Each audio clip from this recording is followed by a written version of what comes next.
Assalamualaikum warahmatullahi wabarakatuh. Hai Vokanesia, spesial edisi hari ini ada Flani di podcast Obsesi, obrolan seputar vokasi. Seperti biasa selama 30 menit ke depan saya akan temani aktivitas Vokanesia semuanya, baik yang ada di rumah, yang lagi berkendaraan atau mungkin yang lagi santai-santai aja nih ya. Dan seperti biasanya nih di studio saya sudah kedatangan narasumber yang sangat-sangat hit banget di BBPP MPV Seni dan Budaya, ada Pak Sigit Purnomo. Langsung aja kita sapa dia. Halo Pak Halo Sigit. Mbak Flani. Iya, apa kabar nih Pak? Alhamdulillah baik. Baik ya Pak ya. Iya. Sudah makan siang? Sudah Insya Allah sarapan? sudah. Sudah. Makan sore yang belum ya Pak ya? Ya belum itu kan nanti itu. Oke, nih Pak Sigit tadi dari lokasi ke rumah sampai ke BBPP MPV tuh jauh nggak sih Pak? Saya tuh rumahnya jauh Mbak. Jauh Jadi, banget. sekitar 3 menit baru sampai dari rumah ke sini itu. Jauh banget ya? Iya jauh banget itu. Jauh banget kalau jalan kaki. Iya. Kendaraan yang biasa dipakai apa tuh Pak? Ya biasa naik motor atau naik mobil. Tapi spesial hari ini tadi saya diantar istri nih. Oh, Iya. aduh cinta suami banget istrinya ya. Ya harus dong. Harus.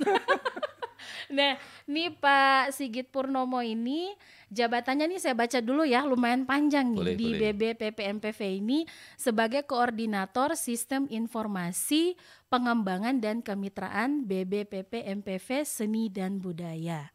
Wah, panjang banget nih Pak. Nggak berasa beban gitu? Saya luruskan ya. Jadi Oh, itu iya, peran oke. ya. Jadi kalau jabatan saya itu sebagai Widya Iswara. Oh, Nah, iya, itu iya, iya. jabatan fungsional saya. Mm-mm. Nah, karena di BBPPMPV Seni dan Budaya ini sudah terjadi reorganisasi. Mm-mm. Kalau dulu ada namanya kepala bidang, sekarang tidak ada. Nah, maka untuk menjalankan fungsi dan tugasnya dibentuklah namanya koordinator dan subkoordinator. Mm-mm. Nah, tahun ini saya diberikan peran sebagai koordinator sistem informasi pengembangan dan kemitraan. Oh, Gitu. gitu. Jadi selain Widya Iswara juga sebagai Koordinator. koordinator. Iya, Nah, betul. ini tadi bilangnya Widya Iswara. Mungkin banyak Vokanesia itu nggak familiar tuh sama Widya Iswara. Widya Iswara itu apa sih, Pak? Ya, memang ini jabatan yang tidak populer, Mbak Flani. Jadi kalau dulu anak-anak ditanya cita-citamu apa nak itu kan, biasanya ada dokter, pengen jadi tentara, pengen jadi pilot, pengen jadi polisi itu. Nggak ada yang nyebut pengen jadi Widya Iswara, nggak ada. Karena nggak populer. Iya, nggak tahu juga Iya. apa ya. Nah, Widya Iswara itu adalah jabatan fungsional yang punya peran dan tugas fungsi melaksanakan Dikjartih pendidikan, pengajaran dan pelatihan. Ya kalau di perguruan tinggi dosen lah gitu ya.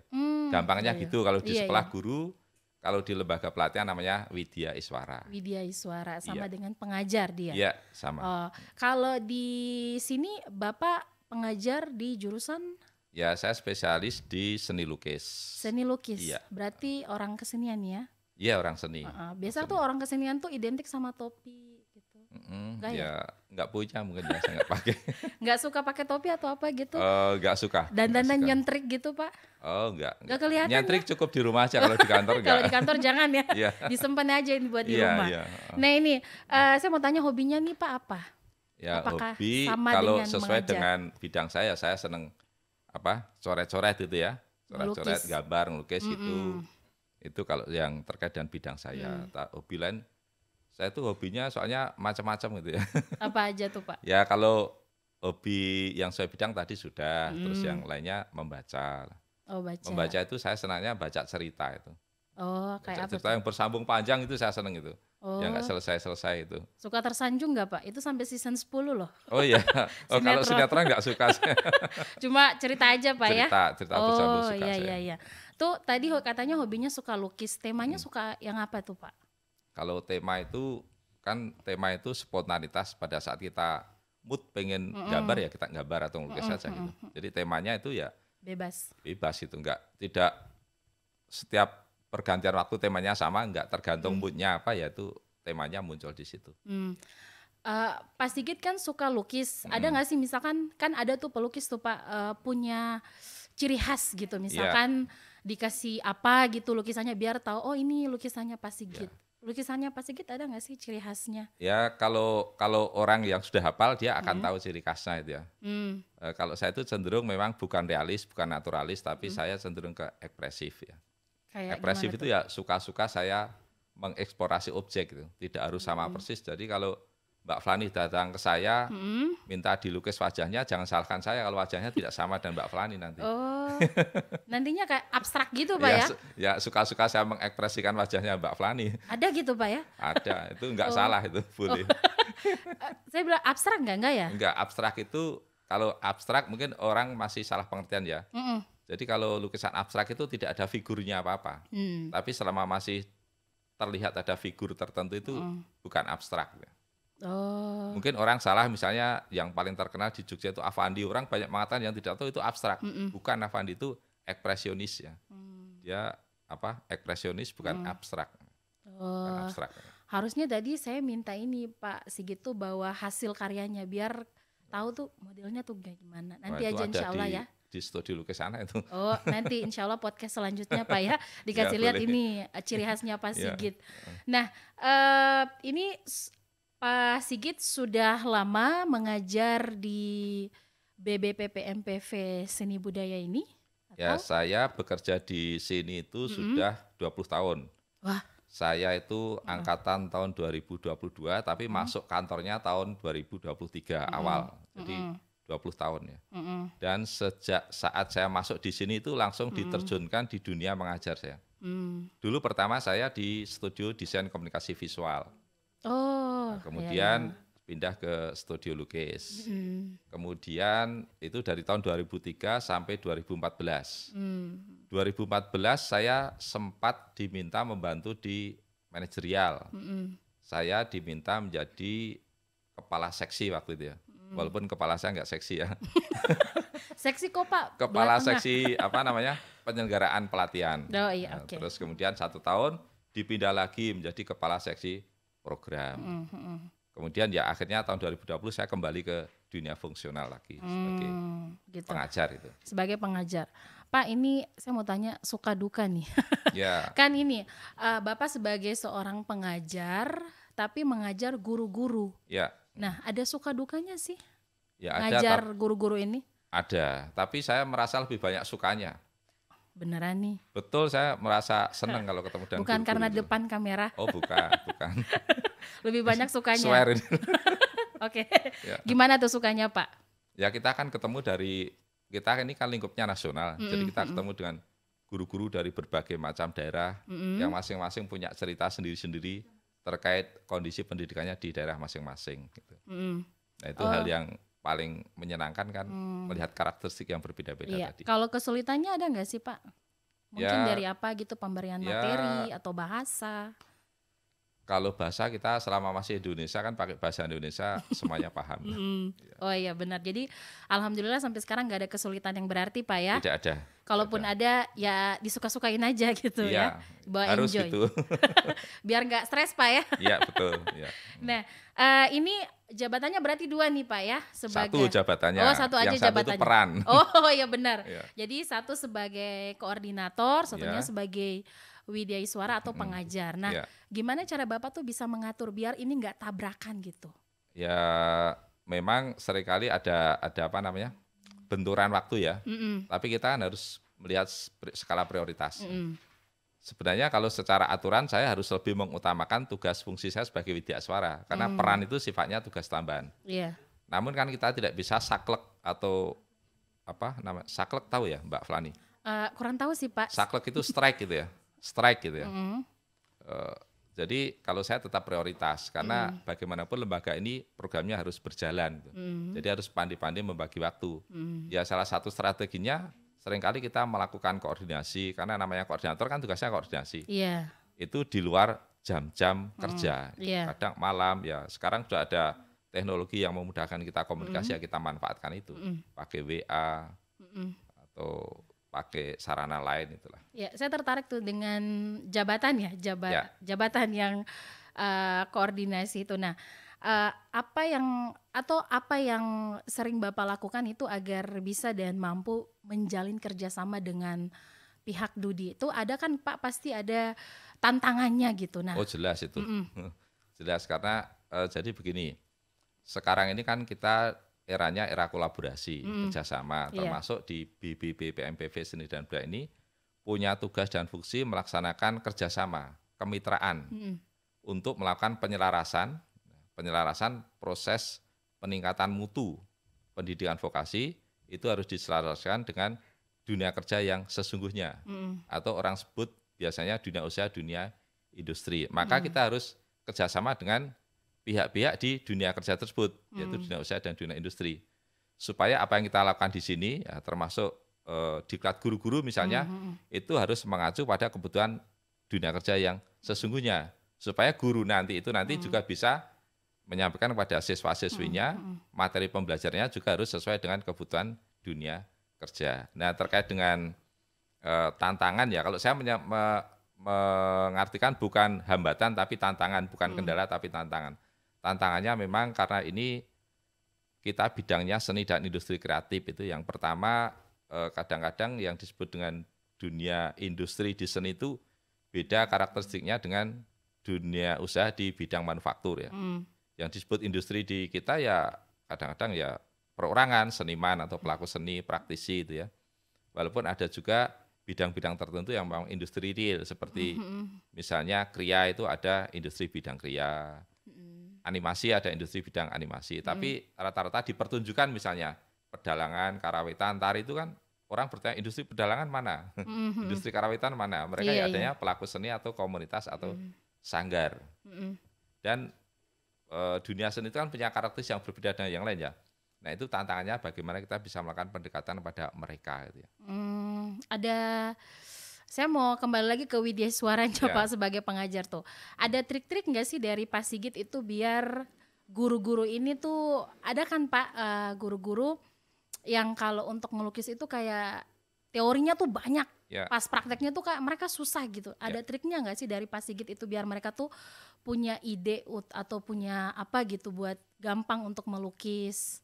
Ya, jadi begini, kita sebagai Widya Iswara itu ketika di dalam kegiatan pembelajaran diklat, itu jangan sekali-sekali memposisikan kita seperti guru SD kepada siswa SD itu ya. Oh iya. Kita lebih sebagai fasilitator. Karena belum tentu keterampilan mereka di bawah kita tidak. Mungkin lebih banyak guru-guru yang lebih hebat dari kita. Jadi fungsi kita itu adalah memfasilitasi mereka. Artinya kita harus kreatif menciptakan kondisi pembelajaran yang mampu menggerakkan mereka untuk berkreasi, berinovasi sehingga menghasilkan karya seni yang bagus yang nanti bisa dibawa dalam pengertian bukan dibawa karya seninya, tapi keilmuan keteknikannya itu bisa ditransfer pada murid-muridnya. Jadi kalau saya pribadi kalau saya pribadi lebih memposisikan saya sebagai fasilitator dalam diklat itu. Dan saya memberi kesempatan lebih banyak mereka untuk bisa mengeksplorasi potensi dirinya masing-masing. Karena mereka juga datang dengan membawa karakteristik masing-masing. Jadi peserta sekarang 10 orang misalnya, ini gaya lukisannya juga berbeda-beda. Kita tidak bisa memaksakan harus sama, tidak. Jadi gaya mereka itu ya masing-masing yang harus dikembangkan. Gitu. Oh ya, nih soal materi yang disampaikan, kalau misalkan radio tuh materinya tentang podcast, tentang jurnalistik. Nah kalau dari seni itu biasa materi yang dikasih apa aja? Ya tuh, kita materi pertama mulai dari konsep karya seni. Ya. Jadi karena berkarya itu tidak sekedar menuangkan untuk lukis ya, menuangkan garis, warna, bidang, bentuk dan lain-lain tidak, tapi harus ada konsepnya. Jadi lukisan yang dihasilkan itu ada makna, ada ceritanya gitu ya. Itu konsep. Kemudian eksplorasi itu macam-macam untuk eksplorasi, bahan, teknis ya. Jadi kita sediakan bahan yang banyak, itu punya karakteristik masing-masing, itu harus dieksplorasi. Kemudian sketsa itu itu menangkap objek dengan cepat, sketsa itu. Kemudian seni lukis itu sendiri, kemudian nanti ada pameran atau namanya gelar karya. Gelar karya tuh biasanya lukisan, terus apa lagi tuh Pak kalau dari seni? Ya di balai ini semua yang dihasilkan oleh peserta diklat nanti akan kita expose, kita pamerkan ya, dalam bentuk kegiatan namanya gelar karya yang insya Allah untuk tahun ini akan kita laksanakan di luar. Nanti di titik nol di area Benteng Frederberg dan di Monumen Serangan Umum 1 Maret. Iya.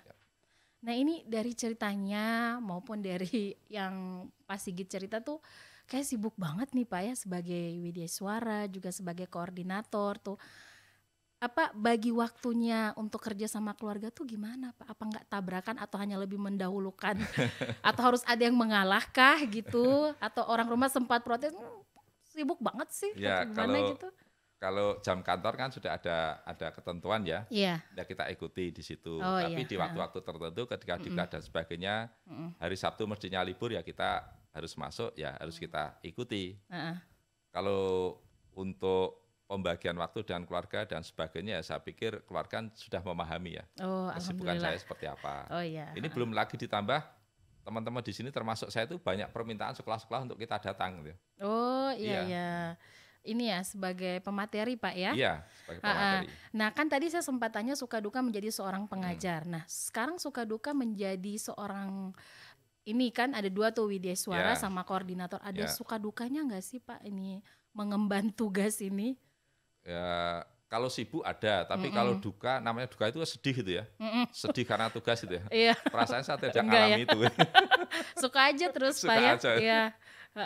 Nggak ada ya? Nggak ada lah. Seneng-seneng aja Pak ya? Seneng-seneng aja lah. Kelihatan dari wajah Ya tuh awet muda. paling begini kadang-kadang ketika load pekerjaan tinggi, ya kita sibuk biasa itu ya. Iya. Semuanya sibuk kadang ya jadi tegang gitu ya.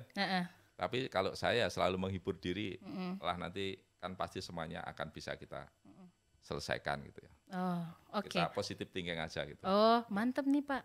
Iya. Saya mesti banyak cerita nih sama Pak Sigit gimana biar kita tuh selalu berpositif thinking Pak ya. Nah, ini Pak dari bagian sebagai seorang koordinator nih dampak kerjasama ya. Dampak kerjasama Pak Dudi dari pihak BBPP MPV dengan dunia industri tuh gimana tuh Pak? Apakah ada perbedaan sebelum COVID atau mungkin setelah COVID? Mungkin? Ya, mungkin kalau pertanyaan tadi dampak kerjasama terkait dengan peningkatan kualitas guru ya, yang ditanggung jawab kami di BBPP MPV Sendiri ya. Ini dampaknya sebenarnya sangat terasa sekali ya, karena dengan kita melakukan kerjasama dengan pihak-pihak dunia kerja, itu para guru peserta pelatihan di tempat kami itu mendapatkan materi, mendapatkan pengalaman bagaimana mereka melakukan satu aktivitas kerja sebagaimana yang terjadi di dunia kerja yang sesungguhnya. Mungkin kalau guru yang tidak pernah berinteraksi dengan dunia kerja ya mungkin akan terkungkung di situ aja. Tapi perkembangan di dunia kerja kan ini sangat dinamis. Nah, dampaknya ini guru-guru memperoleh materi-materi pembelajaran yang sifatnya kekinian gitu ya. Sekarang yang sedang tren apa itu kan. Kalau kita tidak interaksi dengan dunia industri kan kita tidak tahu ya. Mungkin sekolah terkungkung dengan kebiasaan dari waktu-waktu materi yang disampaikan gurunya sama terus itu ya. Nah itu jadi dampaknya guru itu ya dari sisi materi punya materi kekinian, kemudian dari sisi karakter guru bisa menjadi lebih kreatif. Nah ini guru kreatif ini penting menurut saya ya. Harus tuh Pak harus ya? Kreatif, apalagi guru seni itu harus kreatif. Harus. Nah, jadi kreatif itu tidak sekedar guru memenuhi kualifikasi dan kompetensi, tapi harus bisa beradaptasi. Beradaptasi dengan perkembangan teknologi, perkembangan ilmu pengetahuan, perkembangan seni, dan perkembangan tren pembelajaran yang terkini. Oke. Nah terakhir nih, satu pertanyaan terakhir nih dari saya untuk Pak Sigit Purnomo. Harapannya untuk BBPP MPV ke depannya gimana? Kemudian harapan untuk guru-guru diklat yang mengikuti vokasi ini gimana? Khususnya untuk seni nih ya. Ya, sesuai dengan ruang lingkup tugas kami ya. Ya. Pertama harapan saya ke lembaga. Ya kalau saya berharap lembaga ini semakin kuat eksistensinya, semakin bermanfaat untuk peningkatan pendidikan di Indonesia, khususnya di bidang vokasi. Lebih khusus lagi pendidikan vokasi bidang seni dan ekonomi kreatif. Itu harapan saya. Kemudian ya harapan saya untuk para guru peserta pelatihan, ini ya, dengan mengikuti pelatihan di BBPP MPV Sendiri tentu kan mendapatkan hal-hal yang baru. Harapan saya ini menjadi trigger atau menjadi pemicu ya, untuk bisa lebih mengeksplorasi dirinya, untuk bisa menjadi seorang guru yang hebat, guru yang kreatif, sehingga nanti ketika mengajar itu bisa melaksanakan proses pembelajaran yang betul-betul dirasakan manfaatnya oleh siswa. Jadi harus menjadi guru yang dirindukan oleh muridnya itulah. Oke. Nah ini menarik sekali nih pembahasan tentang Widyaswara, tentang seni nih Pak ya, pengajar dari seni, dari bintang tamu kita Pak Sigit Purnomo. Terima kasih sekali lagi sudah hadir di podcast kita. Sama-sama. Pak. Insya Allah kita berharap yang terbaik ya untuk guru-guru seni, untuk jurusan seni tentunya Pak. Dan berharap juga tadi kita sempat bincang sedikit kalau ditanya di sekolah saya itu ada jurusan seni atau enggak, belum ada, mungkin belum familiar. Tapi nanti setelah dari sini saya akan coba komunikasikan dengan pihak sekolah. Tapi broadcast itu juga bagian dari seni loh. Oh iya, tapi lebih bagus tuh kalau ada jurusan seni khusus Pak ya, misalkan gitu, biar lebih mempelajari tentang seni ya. Baik, tidak terasa sudah 30 menit nih pembicaraan saya dengan Pak Sigit Purnomo ini sebagai Koordinator Sistem Informasi Pengembangan dan Kemitraan BBPP MPV Seni dan Budaya dan juga sebagai Widyaswara Seni Rupa. Baik, Vokanesia semuanya, kita akan ketemu lagi di podcast-podcast selanjutnya. Wassalamualaikum warahmatullahi wabarakatuh dan salam vokasi.